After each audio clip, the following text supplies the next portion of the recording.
Timo. Yes. Uko na mamorio wengi unaokoreanga katika hii shughuli. Inabidi. Kwanza kai area saluni watu saluni unajua kuna kuona udaku sana.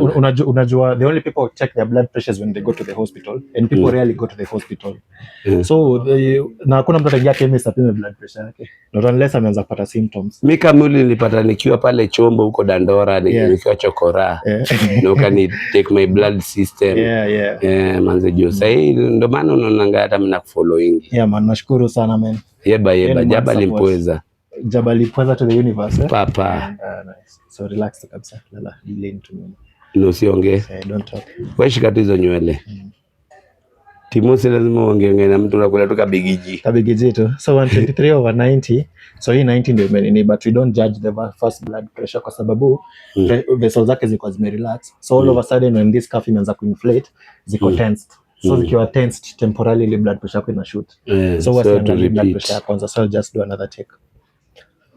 Imeko 123. 123/90. So 123 is not bad. Hiyo 90 ndio imeenda juu kidogo.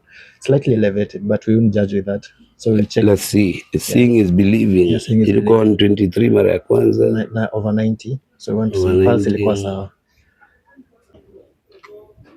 So 19/115/90, pulse 79. So still 90 hata hajashuka hata hajapanda. So one last check. Then we'll check the average one. So average ni iko katikati ya hiyo ya pili na ya tatu. The average, now that's the correct blood pressure. Teren usiongee. Teren. But it's not dangerous, don't panic. Siogope. All you have to do is just take a lot of water, hydrate sana. Jamika mimi niko na leukemia na najua siku nyenda dedi. Unajua siku ya kukufa so imeshuka at least 86. So 113/86. So not dangerous. So you're still normal. So your blood pressure is normal. Kuna siku nilipima hapa. When was it? There's some time kitambo nilipimanga.